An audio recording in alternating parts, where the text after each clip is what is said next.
Góðan daginn, gott fólk. Ég býð ykkur velkomin hérna á fund númer 498 í fundarsal í stjórnsýsluhúsinu á Ísafirði. Í dag er 15. september og klukkan er 5.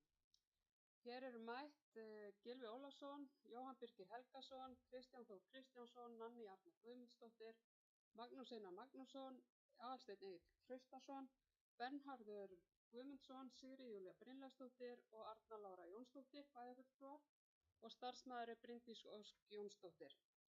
Ég segi þá fundinn settan. Fyrir fundinum eru, það liggja fyrir 14 dagskrárliðir, auk fundagerða sem eru lagðar fram til kynningar. Fyrsta mál á dagskrá er endurskoðun erindisbréfa nefnda Ísafjarðarbæjar frá 2022. Þetta er tillaga frá fundi bæjarráðs númer 1201 að bæjarstjórn samþykki nýtt erindisbréf velferðarnefndar Ísafjarðarbæjar. Og orðið er laust. Það er enginn sem að kveður sér hljóðs, því ber ég þetta upp. Samþykktar vinsamlegast gefið mér merki og það eru allir samþykkir þessu. Þá er það liður 2, þjónustukjarni á Þingeyri, Blábanki.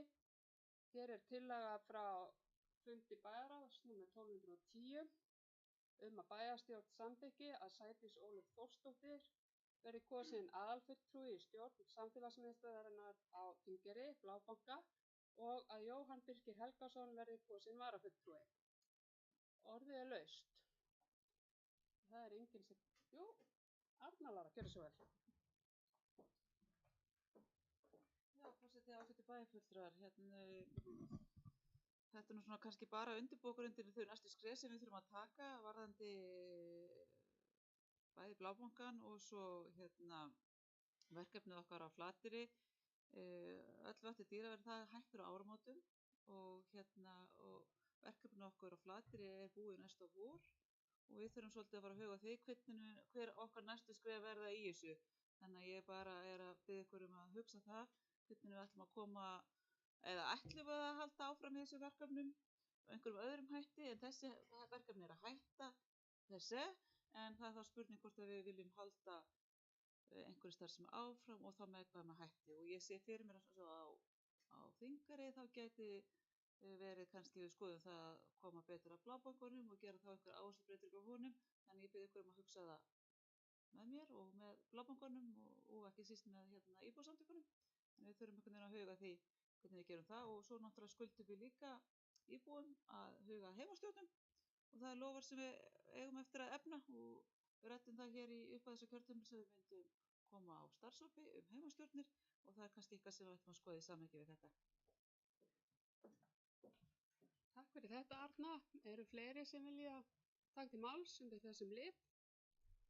Svo er ekki, þá legg ég þetta fram til samþykktar að við kjósum Sædísi Ólöfu sem aðalfulltrúa í stjórn Blábankans og Jóhann Birkir Helgason verði varafulltrúi.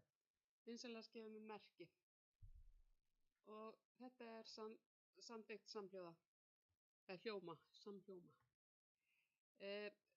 Þriðji liður á dagskrá er verkefnastjóri á Flateyri, nýsköpunar- og þróunarverkefni í kjölfar snjóflóða 2020.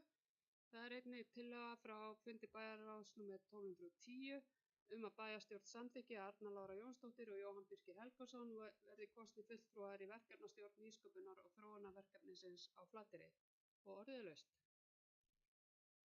Það er enginn sem kveður sér hljóðs, þannig að ég ber þetta upp til atkvæða. Vinsamlegast gefið mér merki ef þeir eru samþykkt þessar tillögur. Og þetta er samþykkt.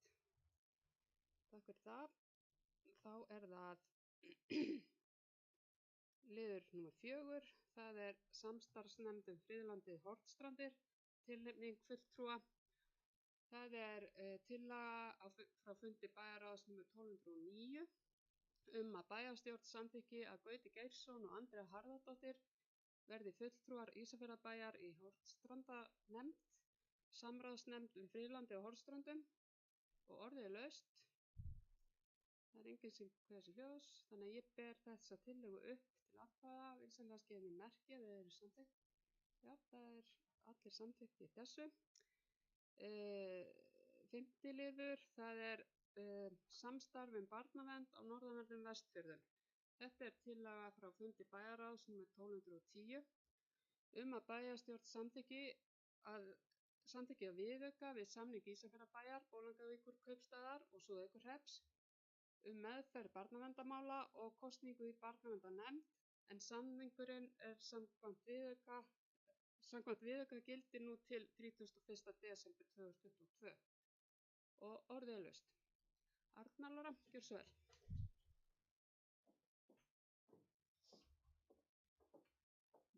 Já, forseti, ágætu bæjarfulltrúar og aðrir tilnefndir. Ég ætla aðeins að fara yfir þetta samstarf. En við höfum átt í samstarfi við þessi 2 sveitarfélög allt frá árinu 2002, samstarf í barnaverndarmálum, því við erum að fá til þess að reka eigin barnaverndarþjónustu og þurfum að vera í samstarfi þau. Og þetta samstarf hefur bara gengið að mestu vel. Og en á síðasta ári þá voru samþykkt lög farsæld barna, sem þið þekkið væntanlega, og sem þýðir það að það verða hefðbundnu barnaverndarnefndir verða lagðar niður. Þessi lög áttu að taka gildi á síðustu áramótum, ég held að það hefði verið síðustu áramótum, og þeirri gildistöku var frestað og þau munu taka gildi núna áramótin. En við sögðum upp þessum samningi við þessi 2 sveitarfélög síðasta haust, með 6 mánaða fyrirvara, að því við töldum að þessi nýju lög sem fela í sér umfangsmiklar breytingar í för með sér, þannig að við sögðum upp bara hefðbundna samningu svo við getum tekið það nýjan, en svo var nú gildistökunni frestað og þess vegna erum við að samþykkja þennan viðauka við samninginn, að því að samningurinn rann úr gildi 1. apríl og síðan þá höfum við verið samningslaus og við höfum verið að vinna fyrir þessi 2 sveitarfélög án samnings frá því 1. apríl. Og við getum ekki rukkað þau fyrir þessa þjónustu sem við sannarlega veitt nema að hafa þennan samning. En hann gildir þetta bara til áramóta, þannig að fram að því þurfum við að skoða hvernig við höldum áfram með þetta samstarf og svo þið þekki þá eru í nýju lögunum þá munum við taka þessi þriðja stigs mál, það svakalega þungu barnaverndarmál, þau munu ekki verða á okkar hendi og það kemur fram í næsta lið. Þau fara í sérstakt umdæmisráð barnaverndar sem við munum óska eftir að fá að vera í með öðrum sveitarfélögum á landsbyggðinni. En við þurfum að sinna sjálf 1. og 2. stigsmálum, það svona léttvægari tilfelli, svo hægt að segja. En ég gerir ráð fyrir því að Bolungarvík og Súðavík muni vilja vera í samstarfi við okkur áfram og þau vilja ekki vera með þetta einn. Og ég hef bæði rætt við sveitarstjórann í Súðavík og líka sveitarstjórann í Bolungarvík, að ég sé fyrir mig að við verðum bara með eina stóra velferðarnefnd sameiginlega og gerum bara, þannig að það verður bara algjörlega samræmd þjónusta fyrir íbúa á þessum svæðum. Það hefur ekki verið illa tekið á hugmynd en hún svo sem bara fyrstu stigum, en það þýðir líka það að þetta þarf að gerast hratt að því lögin taka gildi á áramótum. Og svo þetta sem kemur líka inn í þessa breytu að við fengum okkar tillögu samþykkt á fjórðungsþingi með aukið samstarf í velferðarþjónustu, ekki bara um barnaverndarmálin, heldur líka um félagsþjónustu og málefni fatlaðra og jafnvel móttöku flóttamanna og það líka umræða sem á byrjunarstigi. Þannig að það eru bara mikla breytingar framundan. Þannig að ég legg til að við samþykkjum þennan viðauka sem gildir bara fram á áramótum, þannig að við getum þá sent þessum 2 sveitarfélögum reikninginn fyrir unna þjónustu sem við sinnt núna síðustu 4-5 mánuði. Takk fyrir þetta. Eru fleiri sem vilja taka til máls undir 5. lið? Svo ekki, þá ber ég þetta upp til samþykkis og þeir sem að samþykkja að viðauka við samning Ísafjarðarbæjar og Bolungarvíkur og Súðavíkurhrepps gefi merki. Og þetta samþykkt samhljóða. Þá það 6. liður, það umdæmisráð barnaverndar á landsbyggðinni. Þetta tillaga frá 2 fundum bæjarráðs, nr. 1209 og 1210, að bæjarstjórn samþykki samning rekstur umdæmisráðs barnaverndar á landsbyggðinni, viðauka 1 sem erindisbréf valnefndar og viðauka 2 þóknun ráðsmanna með samningnum fyrir hönd Ísafjarðarbæjar, en samningurinn gildir frá 1. janúar 2023 til 31. desember 2027 og orðið laust. það er enginn sem að ber orðið, þá ber ég þetta upp og vinsamlegast gefur mér merki. Já. Vilt þú ekki lesa hana upp? Já, Arna Lára, gjörðu svo vel. Forseti ágæti bæjarfulltrúar, ég myndi vilja að það yrði smá bókun með þessu við þessa samþykkt. Þannig að við myndum hafa bókuna þannig: Bæjarsafn Ísafjarðarbæjar samþykkir að sveitarfélagið verði aðili að sameiginlegu umdæmisráði barnaverndar á landsbyggðinni. Bæjarstjóra verði falið að vinna að framgangi málsins og í framhaldinu undirrita samning rekstur umdæmisráðs barnaverndar á landsbyggðinni fyrir hönd Ísafjarðarbæjar ásamt viðaukum. Jafnframt er bæjarstjóra falið að kanna hvort gera þurfi breytingar á bæjarmálasafni Ísafjarðarbæjar vegna hins sameiginlega umdæmisráðs og leggja fyrir bæjarstjórn til samþykktar.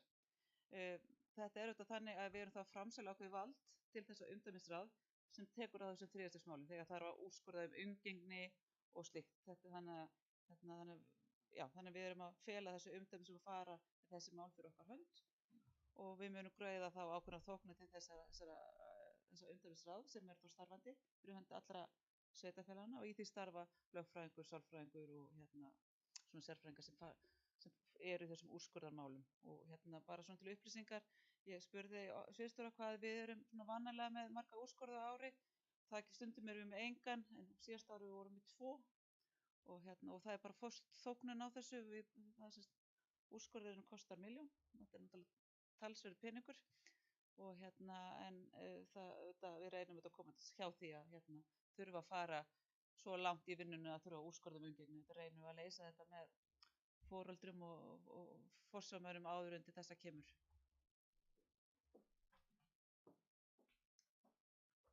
Takk, þá er þetta fært til bókar og ég ber þetta upp, samþykki ykkar að gerður verði samningur rekstur umdæmisráðs barnaverndar á landsbyggðinni. Vinsamlegast gefið mér merki. Það eru allir samþykkir. Þá er það 7. liður. Það er úrgangsstjórnun og svæðisáætlun. Þetta er tillaga frá fundi númer 122 hjá umhverfis- og framkvæmdanefnd að bæjarstjórn samþykki að hafa verið í samtal við öll sveitarfélög á Vestfjörðum gerð sameiginlegrar svæðisáætlunar meðhöndlun úrgangs. Orðið er laust. Nanný Arna, gjörðu svo vel. Forseti bæjarfulltrúar. Þetta mál var tekið upp á fjórðungsþingi núna á helginni og það lýstu öll sveitarfélög yfir vilja til þess að fara í þetta samtal. Þetta er gríðarlega mikið verkefni og mikilvægt að við notum alla þá sorsa sem við höfum til þess að gera þetta. Því að svo vinna sem er framundan, hún er þess eðlis að þetta er að safna mikið á gögnum. Við myndum væntanlega þurfa að kaupa okkur þá þjónustu, utanaðkomandi þjónustu, en með samtali allra sveitarfélagina þá getum við fært þetta inn til Vestfjarðastofu sem myndi vinna þetta fyrir okkur. Eftir samtal mitt við framkvæmdastjóra Vestfjarðastofu í dag þá er ekki ljóst hvort það fylgir þessu einhver aukakostnaður. Hún er væntanlega með starfsmann sem getur tekið þetta að sér og það mun þá koma í ljós eftir áramót hvernig þessu verður háttað hjá Vestfjarðastofu. En ég hvet ykkur til þess að samþykkja það að við gerum þetta með hinum sveitarfélögunum því þetta er vandamál eða verkefni sem við erum öll að takast á við og þetta er nýtt fyrir öllum sveitarfélögum að þetta sé svona mikil alvara í þessu máli. Við getum ekki lengur bara hent rusli og loka augunum. Við verðum að hafa markmið og leiðir og áætlanir og allt slíkt. Þannig að ég hvet ykkur til að samþykkja þetta og ég hvet ykkur til þess að lesa handbókina vel yfir og kynna ykkur hana. Takk. Já, takk Nanný. Eru fleiri sem vilja taka til máls? Svo er ekki. Þá ber ég þetta upp og bið ykkur að gefa merki ef þið samþykkið þessa tillögu og þetta er samþykkt samhljóða. Þá er það 8. liður.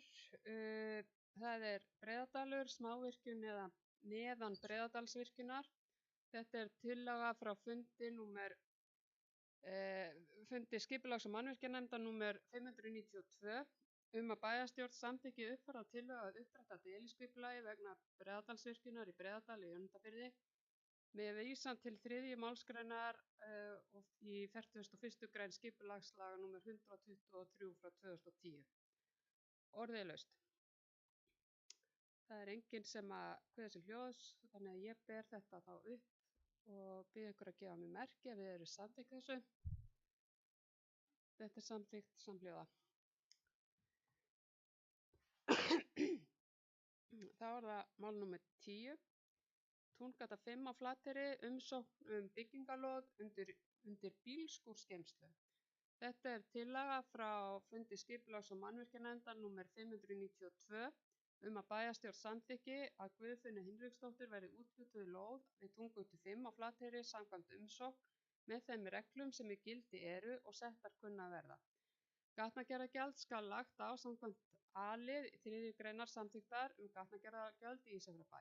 Lóðarumsókn fellur úr gildi hafi framkvæmdir ekki hafist innan 12 mánaða frá úthlutun lóðar, en lóðin er úthlutað í því ástandi sem þær eru og umsækjandi ber allan kostnað við að gera lóðina byggingarhæfa. Og orðið er laust. Jóhann Birkir, gjörðu svo vel.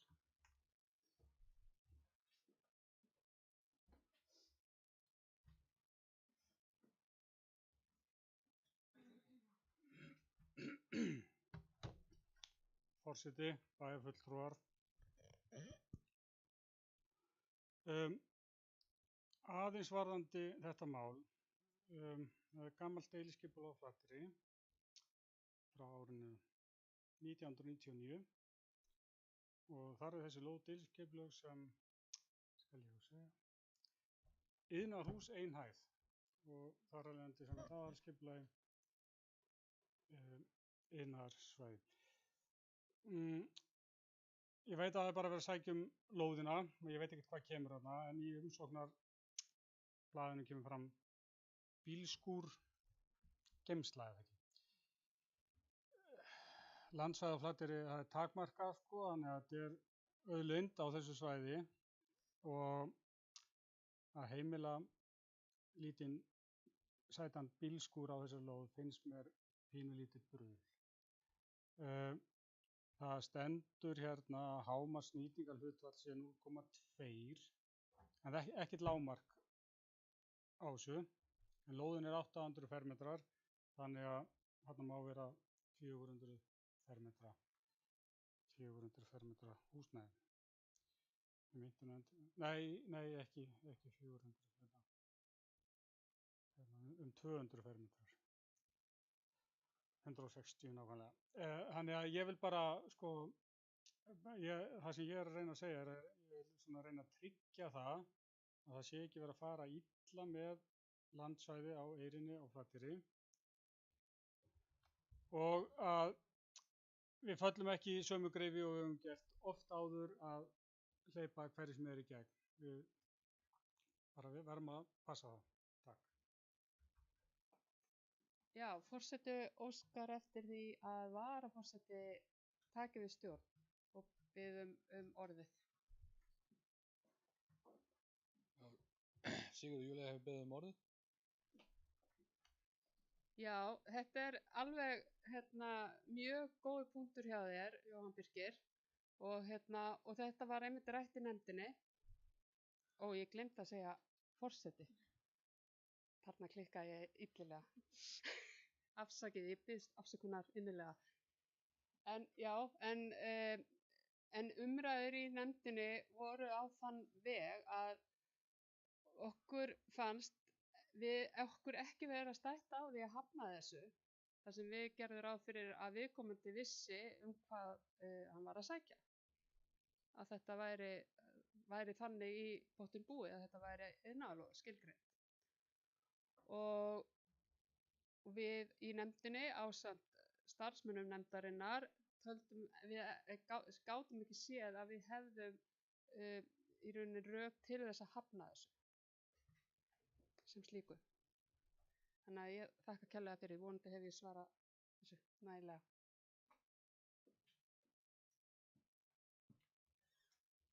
Já, þá færi ég Sigri aftur fundin. Takk fyrir Magnús. Eru fleiri sem vilja kveða sér hljóðs undir þessum lið? svo ekki, þá ég dottin út úr hérna. Bíddu nú við.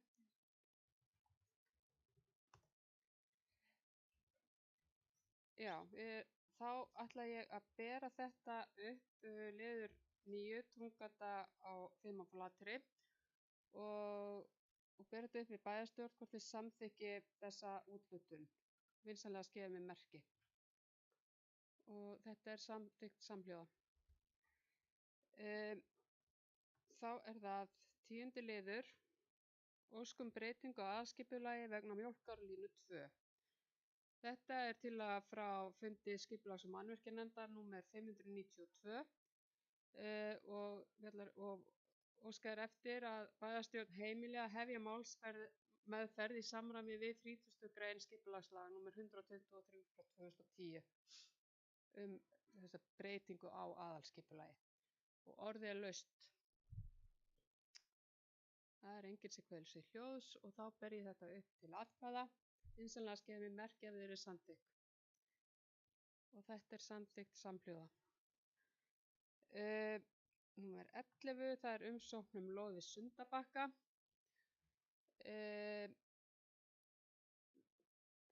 Þetta tillaga frá fundi skipulags- og mannvirkjanefndar númer 592 að bæjarstjórn heimili endurskoðun á deiliskipulagi Sundabakka.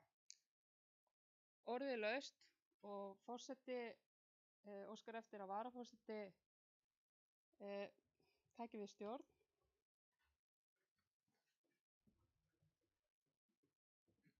Já, Sigurður Júlía hefur beðið orðið.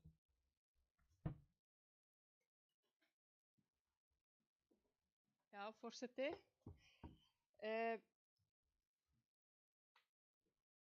Já, ég nú sennilega samt að gera smá vitleysu, en það skiptir ekki öllu. Ég ætla að klóra mig fram úr þessu. Þarna sem sagt, það kom umsókn lóð frá Vélsmiðjunni 3 að fá lóð á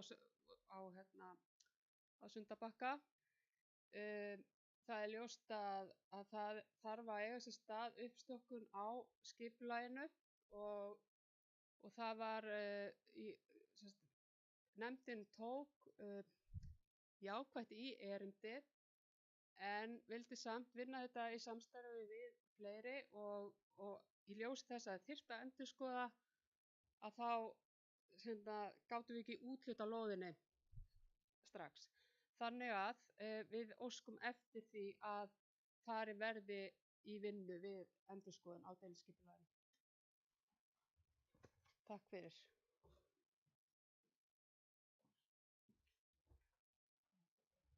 Og þá fær Sigurður Júlía stjórn á fundinum aftur. Takk. Eru fleiri sem vilja taka til máls undir þessum lið?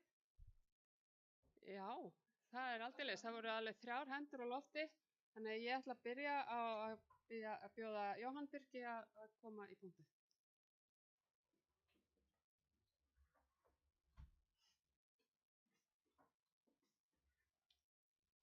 Forseti, ég átta mig ekki alveg á þessu að væntanlega hefur lóðin verið auglýst laust til umsóknar og ég velti bara fyrir mér ef að til stóð að breyta deiliskipulaginu, af hverju var hún þá auglýst til umsóknar? En ég veit svo sem ekki alveg hvernig þetta var, en hugsanlega var hún ekki auglýst, kannski sækja menn bara þetta, en það búið að fara alveg gríðarlega fjárfestingu til þess að koma hafnarmanneskjunni þannig fyrir að sé hægt að setja bátalyftu, og bara hvet ég bæjarstjóra að ræða við forsvarsmenn þessa fyrirtækis og reyna að komast að einhverju lendingu þannig að það fari nú ekki aftur í skrúfuna eins og síðast. Takk. Takk fyrir þetta. Kristján, gjörðu svo vel.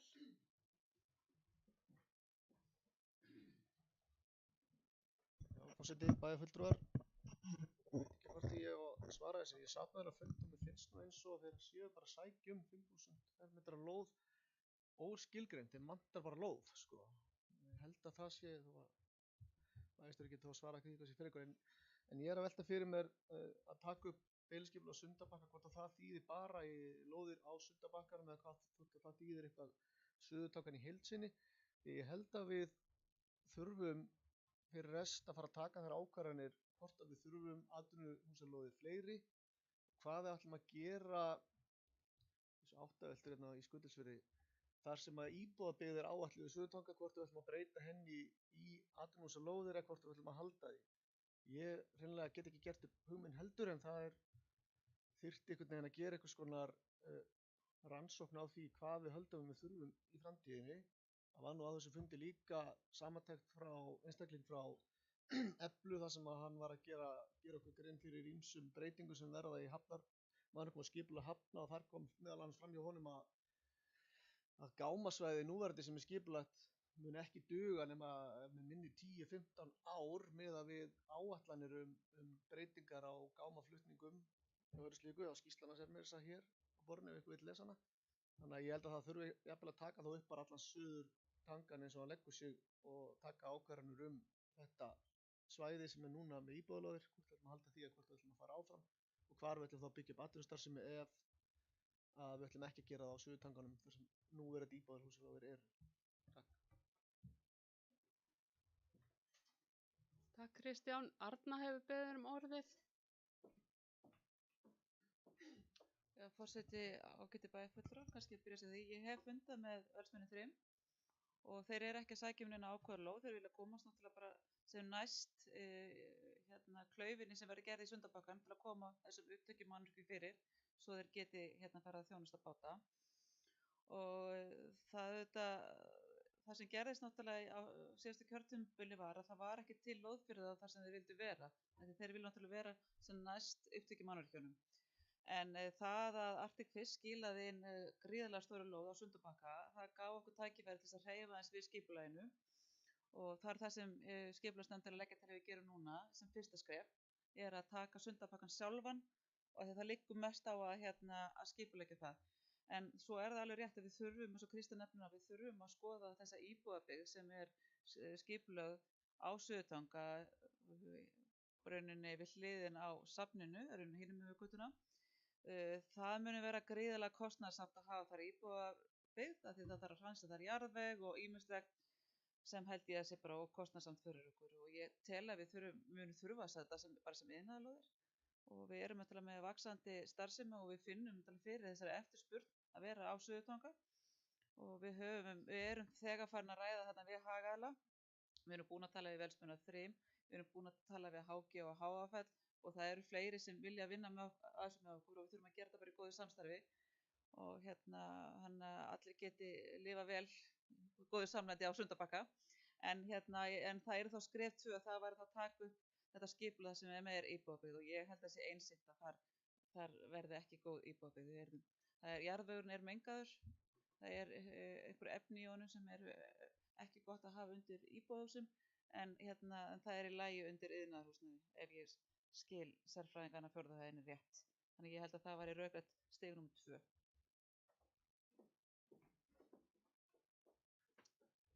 Takk Arna. Eru fleiri sem vilja taka til máls? Kristján, gjörðu svo vel.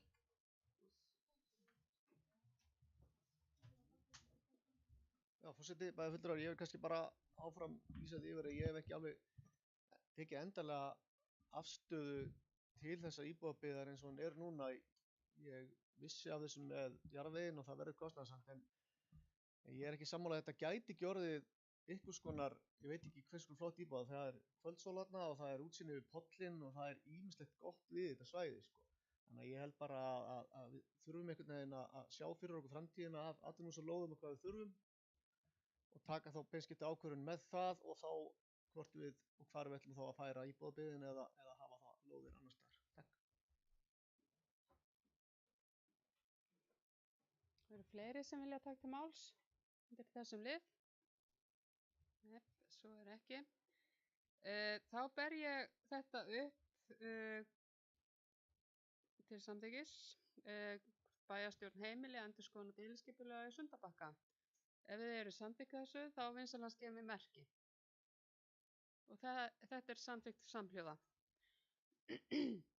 Þá er það 12. liður, það er ásýnd miðbæjar. Þetta er einnig tillaga frá fundi skipulags- og mannvirkjanefndar númer 592 að bæjarstjórn heimili endurskoðun deiliskipulags miðbæjarins á Ísafirði en fyrirliggjandi deiliskipulag er frá 1993. Orðið er laust. Gylfi, Kristján, gjörðu svo vel. Já, forseti, bæjarfulltrúar, bara gott mál að taka þetta upp. Þetta er orðið mjög gamalt skipulag og þurfum að vinna þetta hratt og vel. Það var hér á síðasta kjörtímabili mjög seint, bara núna í vor, verktaki sem sýndi töluvert mörgum lóðum á þessu skipulagi, áhuga á mörgum lóðum. Og það er brýnt að taka bara til ákvarðanar hvort að þessar lóðir verða áfram inni og hvað við ætlum að gera við þær og hvort við ætlum að láta byggja á þeim eða ekki. Ég satt þennan fund líka sem varamaður í skip og mann og spurðist fyrir hann hvort við getum ekki farið lengra því að það er svæði fyrir framan Guðmundabúð, veit ekki alveg hvernig það er skilgreint núna, túnið þar og einnig væri gott að fara að fá einhvers konar svör eða vinnu við að ýta á þessar olíulóðir, hvort það sé ekki hægt að fara að taka þær inn í skipulag og reyna að koma þeim í þannig ástand að verktakar geti farið að huga að þeim eða hugsa þær til byggingar á íbúðarhúsum. Þannig að ég er svona aðeins bara, held þetta sé gott mál að fara þetta en ég held við ættum að jafnvel að fara ennþá lengra á aðeins neðar á Suðurtangan og þetta endar við Ediborg, þetta skipulag og taka alveg niður að ÁTVR eða þær lóðir sem eru þar, olíulóðirnar og það og ýta á svör frá olíudreifingum með þær lóðir. Takk fyrir þetta Kristján. Gylfi, gjörðu svo vel. Já, ég bara fagna því að það sé verið að taka upp þessar fundastjóri, fundagestir og, bæjarfulltrúar, forseti.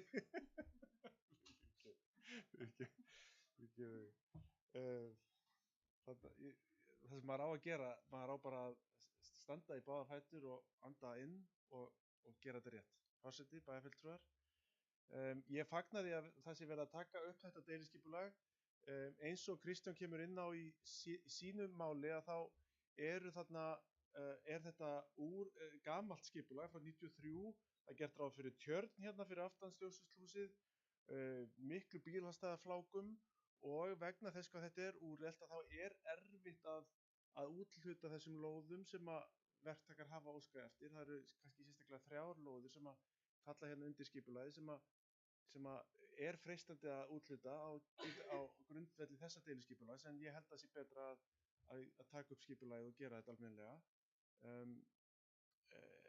En þetta mál á sér kannski þessa rót í framkvæmdaáætlunni og breytingu á götunni og það er mér mikið hjartans mál vegna þess að aðgengi reiðhjóla og svona gera miðbæinn okkar vænlegri fyrir aðra ferðamáta heldur bílinn er með mikið hjartans mál og að þær framkvæmdir hafi tafist vegna þess að þetta féll á milli skipulaga og var í einhverju svona skipulagslegu gráu svæði er leiðilegt og þess vegna er ég ánægður með að þetta deiliskipulag skuli vera fyrirætlanir að taka upp þetta skipulag. Já, takk fyrir þetta Gylfi. Arna hefur beðið orðið. Forseti ágæti bæjarfulltrúar, ég bara tek undir þessa þörf að fara í skipulagsvinnu hérna á miðbænum, en þetta er orðið gamalt og úrelt skipulag og við erum dálítið að finna fyrir því að þessi gömlu skipulag er að hefta okkur í þessi framþróun sem við núna er að eiga sér stað hérna í samfélaginu og við finnum bara þennan jákvæða anda og fólk vil fara að gera eitthvað, þá er voða vont þegar skipulagið er að stoppa okkar og við erum svolítið ofta að reyna að finna hvað við getum gert til þess að hraða og ýta undir og skipulagsmál taka alltaf svo langan tíma. Það sem ég er að velta fyrir mig að því minnst alveg góð að því miðbæinn okkar hann er að lengjast og það er alveg hárrétt ábending á Kristjáni að við erum komin, ríkið dregur okkur neðar en þá kannski flækir örlítið málið að þegar við erum komin fram yfir Ediborg þá erum við komin yfir að yfirstað hafnarinnar og það er annar deiliskipulagsreitur og ég velti fyrir mig hvort að það verði til þess að flækja málið því við erum með verktaka sem vill fara að byggja íbúðir fyrir 60 pluss og hann hefur áhuga einn af þessu 3 lóðum og við þurfum einhvern veginn að reyna að skoða þetta fljótt og vel af því það er mikill áhuga fyrir að byggja blokk fyrir 60 pluss og það er svona verkefni sem við erum alveg gríðarlega spennt fyrir en ég veit ekki hvort það sé auðvitað þurfum við þetta, ég skil líka til sjónarmið að hafa þetta svolítið heildstætt og horfa á eyrina í heildsinni en bara upp á til að svona allt virki og við erum náttúrulega með eitt stórt skipulagsklúður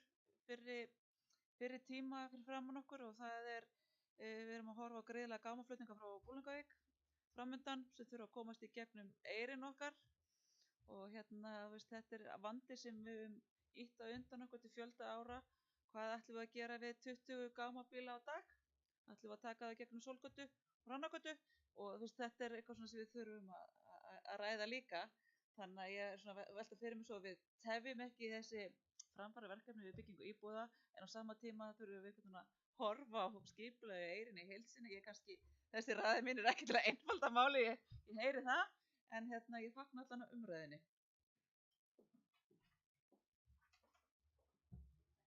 Takk fyrir þetta Arna. Eru fleiri sem vilja taka til máls? Jóhann Birkir, gjörðu svo vel.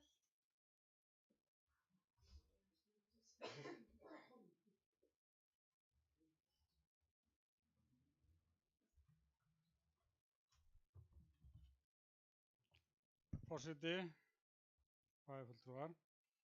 Það kemur fram í þessu minnisblaði að skipulögin, þessi frá 93 eða hvernig var, þarna við Pollgötu og gamla skipulagið Elísabetar fyrir eyrin alla skarast. Þannig að það er í raun og veru 2 skipulög fyrir Hafnarstræti og Aðalstræti niður að Edinborg. Þannig að við verðum að taka upp þessi 2 skipulög og það liggur öll eyrin undir og þá Pollgatan. En mér sýnist svona öllu inn á skipulagsvefsíðunni að deiliskipulag Ísafjarðarhafnar sem að heitir það verið sleppa þannig að sammála kannski Örnu það er kannski já Kristján líka sko að það væri nú kannski svolítið mikið að vera með 3 skipulög undir en það væri samt hægt að hugsa það þó þau færum ekki í vinnuna við að auglýsa og breyta því en að hugsa þetta sem heild þó sem myndum bara taka 2 skipulög núna sem sagt Pollgötuna og eyrina og en hugsa þetta sem sagt alveg þarna niður ég held að það væri og þá kannski gefist okkur tími til að taka þá þarna niður og eins þá held ég að ef okkur tekst að klára aðalskipulag Ísafjarðarbæjar á þessu kjörtímabili þá náttúrulega kemur þá inn þarna íbúðasvæðið á Suðurtanga en ég veit ekki hvað það sé raunhæft að klára aðalskipulag á þessu kjörtímabili. Takk fyrir þetta. Forseti óskar eftir að fá að taka til máls og ber varaforseta að taka við stjórn. Sigurður Júlía hefur beðið orðið.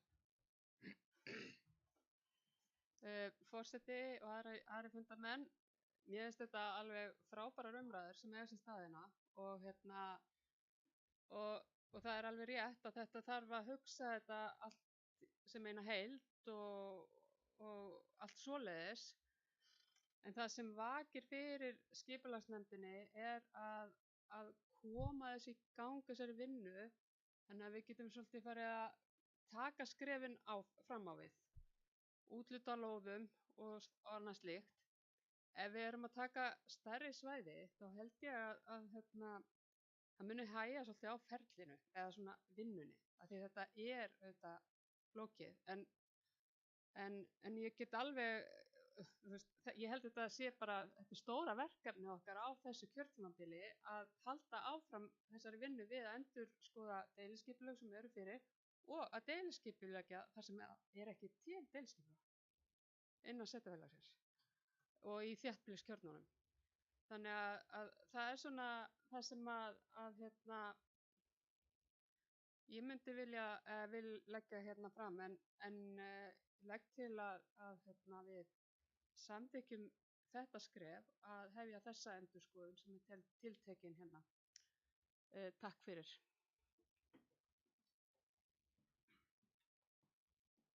Þá fær Sigríður stjórn fundarins aftur. Takk, Magnús. Eru fleiri sem vilja taka til máls undir þessum lið? Svo er ekki. Þá ber ég þetta upp eins og það liggur fyrir að tillaga frá skipulags- og mannvirkjanefnd að bæjarstjórn heimili endurskoðun deiliskipulags miðbæjarins á Ísafirði. Vinsamlegast gefið mér merki. Þetta er samþykkt samhljóða. Þá er það 13. liður á dagskránni. Það eru reglur útgáfu stöðuleyfa. Þetta kemur einnig frá fundi númer 592, fundi skipulags- og mannvirkjanefndar, þá að bæjarstjórn samþykki framlagða reglur útgáfu stöðuleyfa. Orðið er laust. Það er enginn sem kveður sér hljóðs, þannig að ég ber þetta upp til atkvæða og vinsamlegast gefið mér merki að þið eru samþykkt þessu. Já, þetta er samþykkt samhljóða. 14. mál, það er hjúkrunarheimili Eyri, viðbygging. Þetta er tillaga bæjarstjóra að bæjarstjórn samþykki að hefja vinnu við breytingar á deiliskipulagi vegna stækkunar á hjúkrunarheimilinu Eyri. Orðið er laust. Arna Lára, gjörðu svo vel.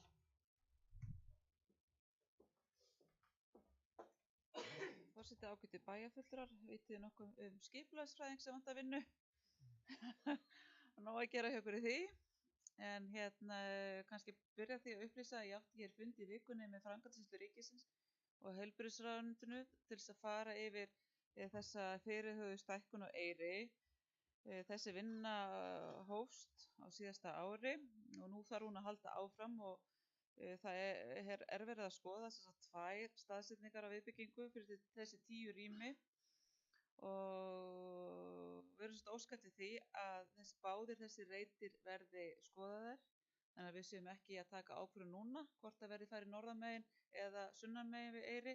Þeir hafa bæði kosti og galla og það verður svolítið fróðlegt að heyra kannski skoðun bæjarfulltrúa á hvort þeim líst betur á. Það eru fínar myndir á blaðsíðu 5 í skýrslunni, frumathuguninni. Þeir hafa augljóslega kosti og galla og ég heyri það á heilbrigðisráðuneytinu að þeir eru spenntari fyrir tillögu 2A sem fer samt í 8 hringtorginu, en þá erum við að fórna þessari fínu lóð sem kostaði miklu peninga að fara í og það eru einhver lagnar undir sem eru þetta hægt að færa. En hinleiðin var að fara bakvið og í átt á Sólborg, þá erum við að fara hans yfir inn á Búttvöll eldri borgara sem þeim er þetta mjög annt en heilbrigðisstofnun hefur svo sem boðið eldri borgurum að fara inn á sína lóð til þess að til að hægt væri að færa Búttvöllin, en eins og þið heyri þá eru kostur og gallar í þessu. Það sem við hugsum í þessu að við fáum 10 rými núna, svo kannski þurfum við önnur 10 rými eftir 10 ár, þá eigum við bara deiliskipulag tilbúið, þannig að bara ágætt að vera bara búin að gera, þetta er ekkit svo mikil auka vinna að gera fyrir þessar báðar staðsetningar, en það breytir ekki því að við þurfum að taka ákvörðun hvor megin við viljum byrja og ég hef bara verið þeirra skoðunar bara að við megum ekki láta þetta tefja okkur, við þurfum að fá sér rými, við erum með langa biðlista á Eyri og við þurfum bara að taka þessa ákvörðun og það eru kostur og gallar. Þannig að það væri bara fróðlegt að heyra hvaða sýn þið hafið á þetta og þetta mun fara þá í skipulags- og mannvirkjanefnd og velferðarnefnd fjallaði þetta á síðasta kjörtímabili og þeir leggja til tillögu 2A. Bæjarráð á síðasta kjörtímabili var meira hreyfið á tillögu 3A, en svo er það okkar að finna út í því sem hér erum. Takk fyrir þetta, Arna. Orðið er laust. Jóhann Birgir.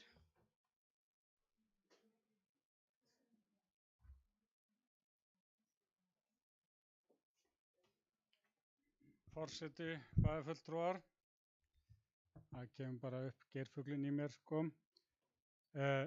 Verður skiptingin á kostnaði við deiliskipulagið 8515 eins og í byggingunni.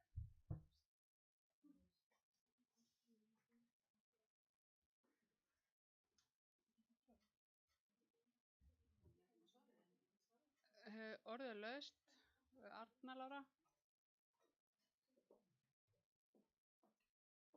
Ég þekki nú ekki svarið við þessum með þetta en ég veit að við kostnaðan á byggingu þá er farið eftir 85-15 reglunni. En hvort við getum ekki sett þennan kostnað inn í þá hlýtur eiginlega að vera. En hérna ég veit ekki svarið við því. En ég getur örugglega komið staði.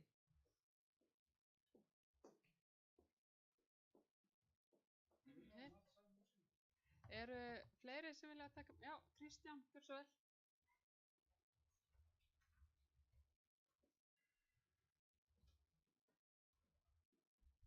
Já, forseti, bæjarfulltrúar. Ég ætla nú ekki að svara því hér nákvæmlega hvaða kostnað líst betur á.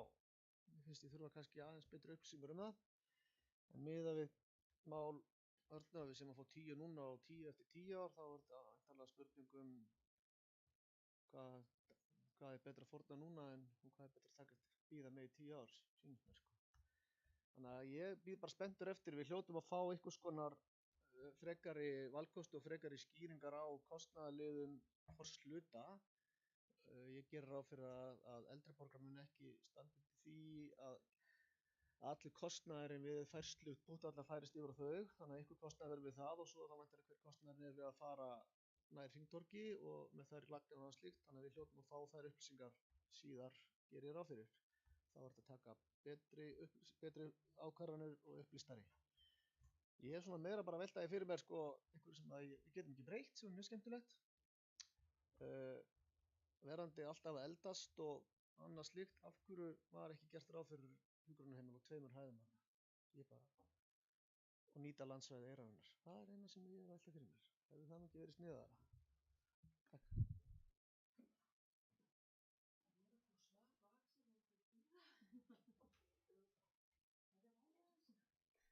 Ég er ekki mjög góð í að tefja mál en hérna eru fleiri sem vilja taka til máls. Gylfi, gjörðu svo vel. Já, forseti, bæjarfulltrúar. Mér er náttúrulega máli skilt sem forstjóra heilbrigðisstofnunarinnar. Sko, sögulega samhengi er náttúrulega þetta að það var gert ráð fyrir að viðbyggingin yrði þar sem að bílastæðið er svo núna og þá verði gengið í gegnum eina af þeim einingum sem að nú þegar er búið að byggja. Þeim kosti hefur verið ýtt út af borðinu vegna COVID-19 þá má ekki ganga í gegnum aðra einingu og þá eru þessi 2 hinir kostirnir til skoðunar. Þessi rök sem hafa hér komið fram eru öll góð og gild og svona bæjarásýndin og bæjarmyndin, útsýni úr öðrum einingum, sko tillaga 3A býr til mjög afkáralegan langan tengigang og það þarf að færa styttu og pútvöllinn og hitt og þetta en þetta hefur allt sína kosti og galla. Hvað varðar það að vera með hjúkrunarheimili á 2 hæðum að þá ætla ég nú ekki endilega að svara því en hvað varðar spurningu Örnu eða athugasemd sko framtíðarsýnina í þessu að þá gera mínir útreikningar miðað við hjúkrunarrýmisþörf ekki ráð fyrir gera ráð fyrir að þetta sé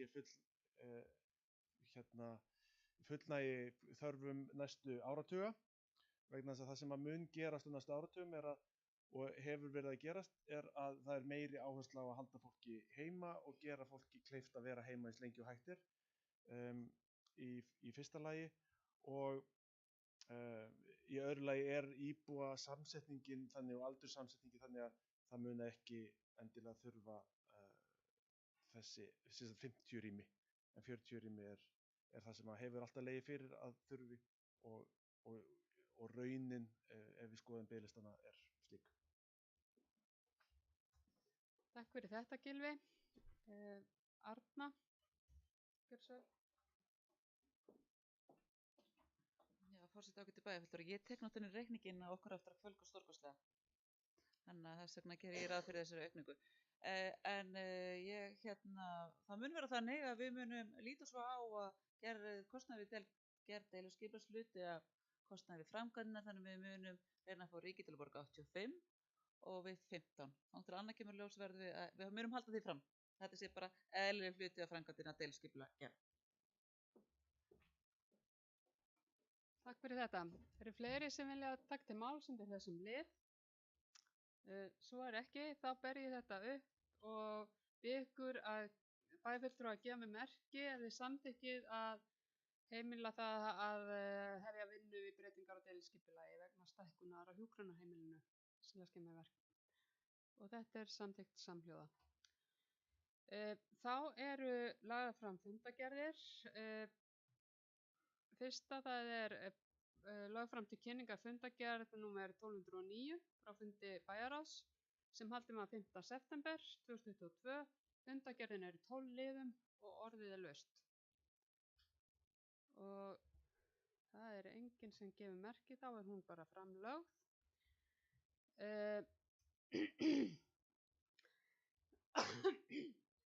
Þá er það fundargerð bæjarráðs númer 1210 sem er hér lögð fram til kynningar. Þetta er fundur sem var haldinn 12. september 2022 og fundargerðin er í 17 liðum. Forseti óskar eftir að taka máls og biður varaforseta að taka við stjórn.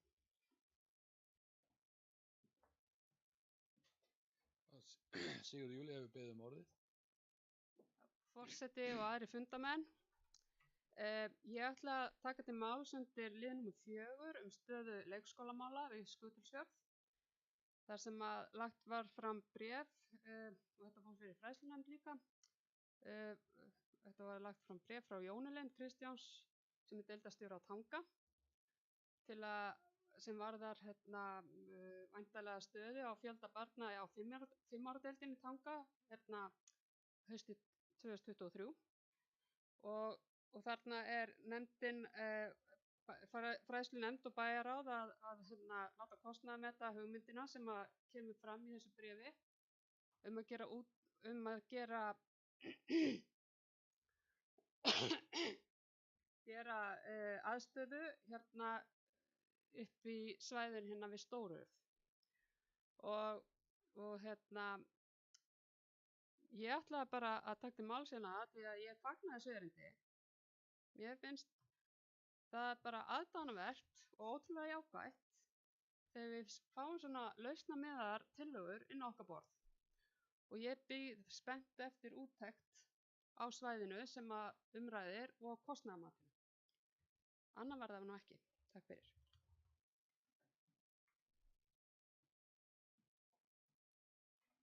Þá fær Sigurður Júlía fundinn aftur.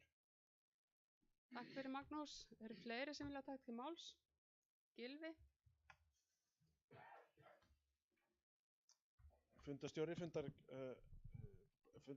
Forseti, bæjarfulltrúar. Þú varst að vísa til fundarliðar nr. 2 í dagskrárlið 2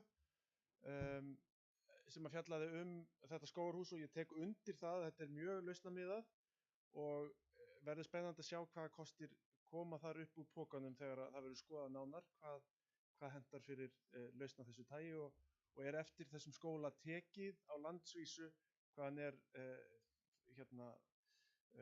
góður og í útinámi. Ég vildi hins vegar fá að tala aðeins lið 4 sem er trjákurlið við leikskólalóðina á Eyrarskjóli sem var tekið fyrir á bæði 1209. fundi og 1210. fundi og vil bara undirstrika mikilvægi og fljóta meðferð á þessu máli frá því að það kemur inn, það er tekið fyrir á 2 bæjarráðsfundum og gögnum er safnað á milli fundana og búið að boða til fundar með fulltrúum Eyrarskjóls eða Hjallastefnunnar á mánudaginn kemur og það er unnið að þessu máli eins hratt og hægt er en ef að það á að fjarlægja trjákurlið þá þarf að koma eitthvað í staðinn og þá þarf að finna á því góða lausn sem allir geta verið sáttir við. Já, takk fyrir þetta, Gylfi. Eru fleiri sem vilja taka til máls? Ok, þá er fundargerð númer 1210 framlögð. Þá er það fundargerð fræðslunefndar númer 442. Hún er lögð hérna fram til kynningar. Fundurinn var haldinn 8. september 2022 og fundargerðin er í 11 liðum. Orðið er laust. Það er enginn sem kveður sig ljós, þá er hún framlögð. Þá er það fundargerð íþrótta- og tómstundanefndar númer 232 en fundurinn var haldinn 31. ágúst 2022 og er fundargerðin í 5 liðum. Einhver sem vill taka til máls? Svo er ekki, þá er fundargerðin lögð fram. Næst er það fundargerð íþrótta- og tómstundanefndar númer 233. Hún er lögð hérna fram til kynningar. Fundur var haldinn 7. september 2022 og fundargerðin er í einum lið. Einhver sem vill fá orðið? Svo er ekki, þá er hún lögð fram. 20. mál hérna er menningarmálanefnd. Það er lögð fram til kynningar fundargerð frá fundi menningarmálanefndar númer 164. Fundurinn var haldinn 30. ágúst 2022 og fundargerðin er í 7 liðum. Forseti óskar eftir að fá að taka til máls undir þessum lið og biður varaforseta.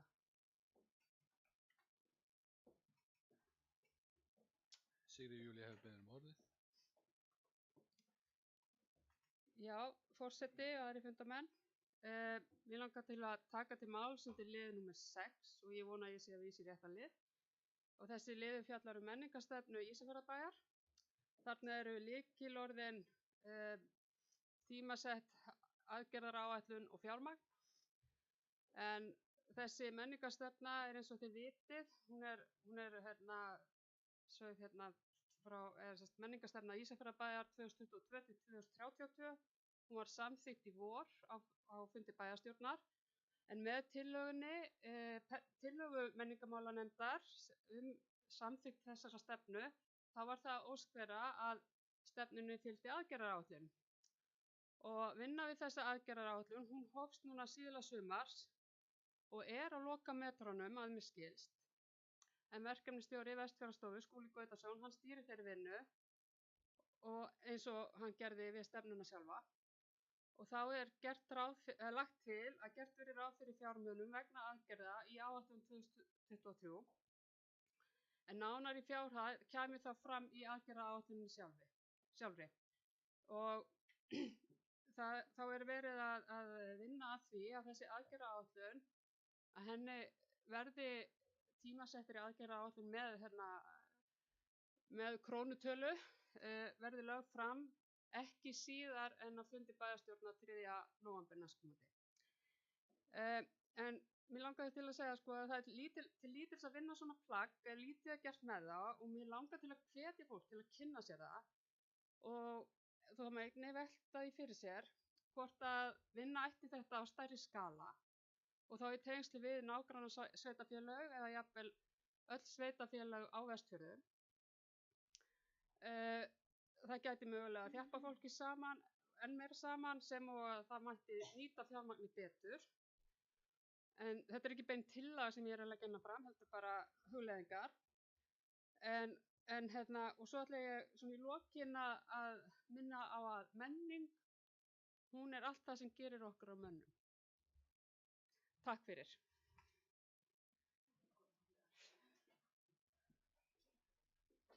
Og er Sigríður stjórnfundarins aftur? Takk Magnús. Eru fleiri sem vilja? Já, Jóhann Birkir, gjörðu svo vel.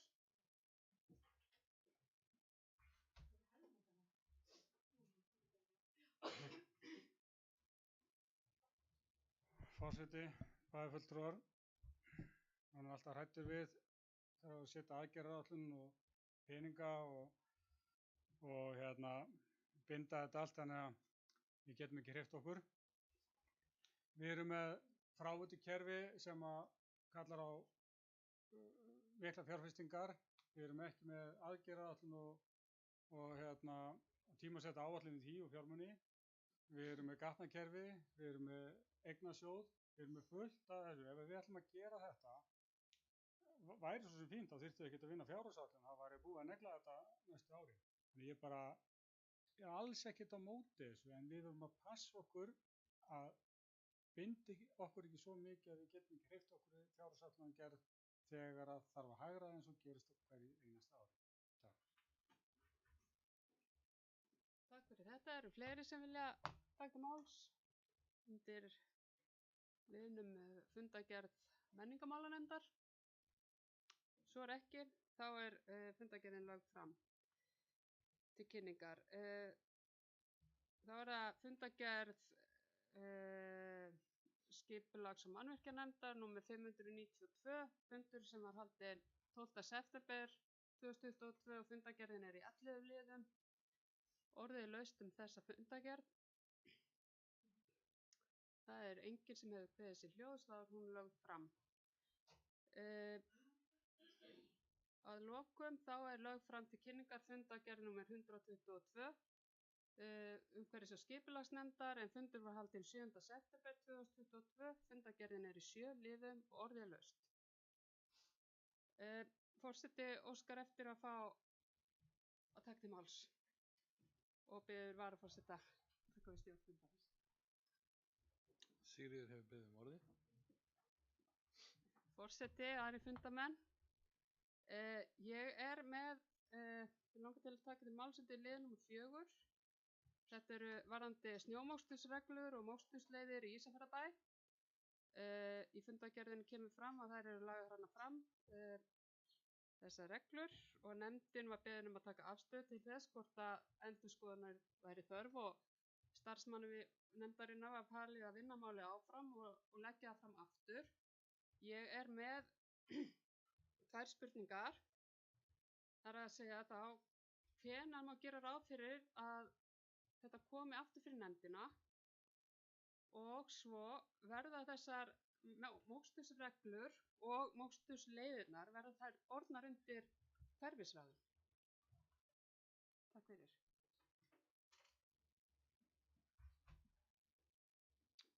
Sigríður fær þá stjórn fundarins aftur. Takk Magnús. Orðið laust. Nanni, gjör svo vel. Forseti bæjarfulltrúar, ég hélt að ég myndi sleppa við að koma upp undir liðnum fundargerð umhverfisnefndar, en svo ekki og það skemmtilegt. Við tókum reglurnar fyrir á síðasta fundi, við vorum nefnilega með fundi í gær líka, en við vildum fá lengri tíma til að skoða reglurnar þannig að þær verða afturlagðar fyrir umhverfis- og framkvæmdanefnd að hálfu mánuði liðnum sem 28. október og eftir þann tíma ætlum við að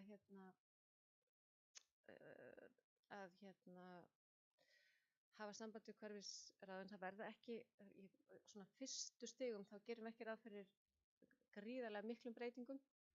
Það sem svona aðalbreytingarnir núna að það búið að setja vöktunartæki í öll mokstustæki sem eru í þjónustu við Ísafjarðarbæ, þannig að það hægt að hafa betra eftirlit með hvar mokað, hversu lengi og þannig að sviðsstjóri hefur betri yfirsýn yfir moksturinn. Það sem gerðist síðasta vetur var að það var mikill snjór og það voru algjörlega nýjar mokstursreglur og að áliti íbúa þá fór mokstur svolítið úr böndunum, bæði skipulag og tíminn sem fór í þetta. Þannig að við viljum bara gera þetta í rólegheitunum, skoða þetta aftur eftir hálfa mánuð og að sjálfsögðu munum við leita svo álits hverfisráðanna á þeim mokstursreglum sem við munum leggja fyrir í vetur. Takk. Takk fyrir þetta. Fleiri sem vilja taka til máls?